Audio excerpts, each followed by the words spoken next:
Magandang umaga mga kahuan, narito na ang ulat sa panahon today. Narito na ang lagay ng ating panahon ngayong araw ng Linggo, December 21, 2025. Makikita natin sa ating latest satellite images, wala po tayong minomonitor na low pressure area sa loob at labas ng Philippine Area of Responsibility. Pero makikita nyo pa rin yung mga kaulapan na magdadala ng mga pag-ulan. Ito po ay dulot ng easterlies sa malaking bahagi dito sa may eastern section ng ating bansa.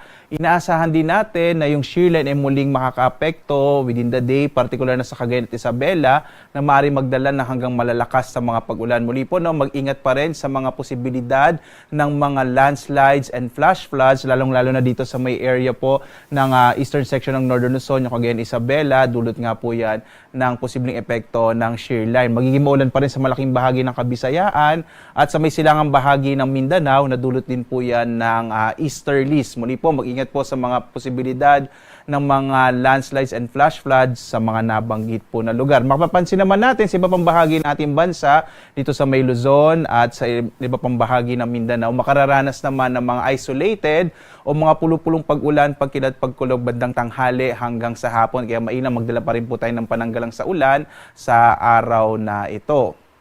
At dito nga sa Luzon, makikita po natin na ang posibilidad pa rin ng hanggang sa malalakas sa mga pag-ulan dito sa may silangang bahagi ng Luzon. Itong Cagayan at Isabela, makakaapekto yung shear line, maaaring magdala ng hanggang sa malalakas na mga pag-ulan. Gayon din sa may Aurora, Quezon, Bicol Region at Mimaropa. Ito ay dulot naman ng easterlies. Samantala, umiiral pa rin ang hanging amihan at inaasahan nga natin na sa mga susunod na araw o hanggang bukas ay lalakas muli itong amihan at magdadala ng mga pag-ulan, partikular na sa may lugar o sa may lalawigan ng Batanes. Sa nalalabing bahagi ng Luzon, kasama na dyan yung Metro Manila, makararanas pa rin ng mga isolated o pulupulong pag-ulan, pagkinat, pagkulog sa dakong hapon hanggang sa gabi. Sa may area ng Ilocos Region, mas maliit naman yung posibilidad ng mga pag-ulan. Samantala, yung agwat ng temperatura natin sa Lawag na sa 23 to 33 degrees Celsius, sa Baguio 16 to 23 degrees Celsius, sa Tuguegarao 23 to 28 degrees Celsius, habang sa Kamaynilaan nasa 23 to 31 degrees Celsius, sa Tagaytay 21 to 29 degrees Celsius, sa Legazpi naman 23 to 29 degrees Celsius. Dumako tayo sa Palawan, Visayas at Mindanao. Sa Palawan, inaasahan din natin ang maulap na kalangitan na may kalat-kalat ng mga pag-ulan, pagkilat, pagkulog. Dulot po iyan ng easterlies. Agwat ang temperatura sa Calayan Islands, 24 to 31 degrees Celsius. Sa Puerto Princesa naman, 24 to 31 degrees Celsius. Samantala, malaking bahagi po ng Palawan or ng Visayas ang makararanas ng mas malaking posibilidad ng mga pag-ulan sa araw na ito. Kanina nga pong bandang alas 2 sa umaga, nag-issue ng heavy rainfall warning, particular na sa may bahagi ng Negros Oriental at Negros Occidental at southern part ng Cebu. So, posible po yung malalakas pa rin ng mga pag-ulan na kung minsan ay maaaring magdulot ng mga landslides and flash flood. Ngayong araw, magiging maulap pa rin sa malaking bahagi ng Kabisayaan na dulot ng easterlies. Agwat ang temperatura sa Iloilo, 25 to 29 degrees Celsius. Sa Cebu naman, 25 to 30 degrees Celsius. Habang sa Tacloban, 24 to 30 degrees Celsius.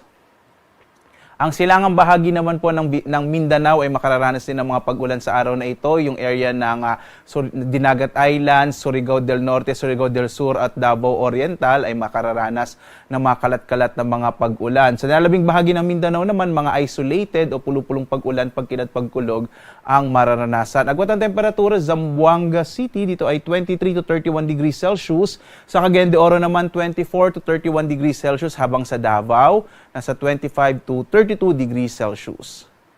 Sa lagay ng ating karagatan, wala pa tayong nakataas na gale warning, pero posible pong mag-issue ng gale warning sa araw na ito dahil inaasahan nga natin itong paglakas ng hanging amihan. Sa ngayon po, maalon ang karagatan sa may bahagi na extreme northern Luzon, habang dito sa ilang bahagi ng Luzon ay katamtaman hanggang sa maalon ang magiging lagay ng karagatan. Sa ibang bahagi na ating bansa, banayad hanggang sa katamtaman ang magiging pag-alon ng karagatan. Mag-ingat pa rin po kapag mayroong mga thunderstorms sa kung minsan nagpapalakas ng alon ng ating karagatan. Narito naman ating inaasahang magiging lagay ng panahon sa mga susunod na araw. Hanggang araw na po ito ng Pasko. Bukas hanggang Martes ay inaasahan pa rin natin ang mga pag-ulan dito sa may silangang bahagi ng ating bansa dahil sa epekto or sa mga epekto po ng shear line at ng easterly. So asahan pa rin na magiging maulan dito sa may eastern section ng ating bansa. Samantala, inaasahan nga natin yung paglakas ng northeast monsoon o hanging amihan, kaya posible po na mag-issue tayo ng gale warning lalong-lalo na sa mga baybayin ng Northern Luzon. Inaasahan din natin ang mga hanggang mahinang sa katamtamang pag-ulan na dulot ng hanging amihan, lalong-lalo na dito sa may extreme Northern Luzon, yung area ng Batanes at Babuyan Islands.